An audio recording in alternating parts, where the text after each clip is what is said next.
Got Councillor Afsal next. Thank you, Deputy Mayor, and like Andy and like others that are stepping down today or retiring, I can't boast a 30-year or 20-year record as my fellow male colleagues can of being a councillor, and partly for the reason of the difficulties that women face in getting elected and having the opportunities to stand for election. Those that know me will know that I may only have 3 years, 1 year by pandemic, it would have been 2 years. But like Andy, I will say my record, my track record, as Andy will know, others will know, Councillor Phil Riley will know, I joined the Labour Party almost 30 years ago, and joined because I wanted to join a party of inclusion.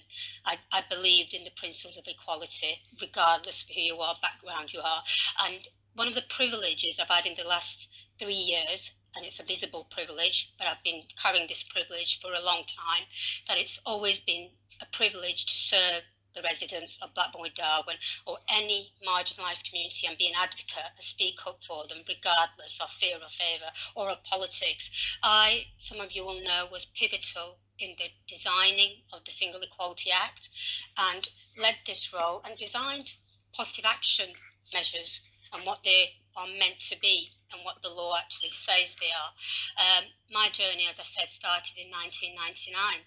I was helped by fellow councillor Phil Riley, who's in the room today, to encouraged, but I wouldn't say I was told to do it. I approached, I said I want to do this and I can't see why I shouldn't do it.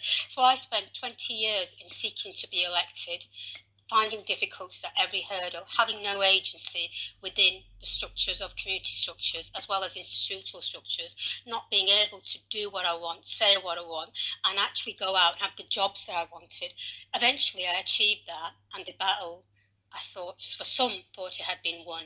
So when I stood in 1999, so many of my friends said, Simon, do you realise you're jumping from the pan into the fire?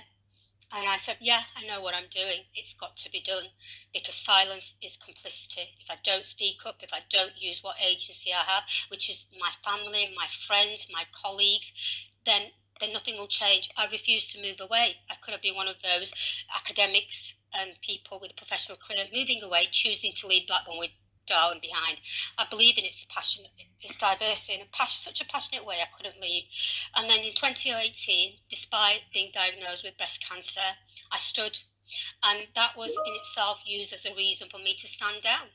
I refused to accept that reason. I continued on with the support of some. Anyway, I did get deselected. Let's be clear about this. I didn't choose to go. I was deselected by not the public. I would have actually quite happily been voted out by the public because that's what democracy is, and would have spoken up around understanding why I've been selected out and not voted out. But when you are pitted in the guise of positive action against another woman, which I thought was totally unfair, and I believe is unfair to this day, when you are pitted against a woman, when we are already marginalised, I just couldn't bring myself to stand. I had to do a protest and walk away from that process because positive action is about retaining, recruiting, of course, and progression. And there are plenty of opportunities in the ward where there are women not represented who are from marginalised communities, yet we were pit against each other. How on earth is that positive action? Anybody who works in employment legislation will know positive action is not about eliminating and should not be used in such a way. So what I would like to ask the council and others, regardless of which politics you're from, positive action needs to be looked at, not just in employment terms, but in terms of political change and political structures that stop women like me, who are not afraid to speak out, who will use that platform. And just because I'm not a councillor, I would get deselected 1,000 times over if needs be, but I will speak out against homophobia, racism, sexism, wherever I see it and whoever I see it within. And that was my crime. And I'm really disappointed because I will say, I want to thank the officers and actually members of my opposition who have been so supportive. And yes, I hugged a Tory, the late John Pearson. He did help me in my role as standards chair, and also as has done Councillor Connor. And we've tried to make a change in terms of the equality inclusion standards, and I hope that change continues. I am gone from the council as a councillor, but I still remain a voice. There's a lot of words been said by some members I would dispute when the circles and the right time comes around their genuine loss of me going. I don't think there is, because I know the truth. And at some point, the truth will be heard. And I hope people will hear that, but I will remain active for the cause of women and will not bow down to any kind of suppression or pressure.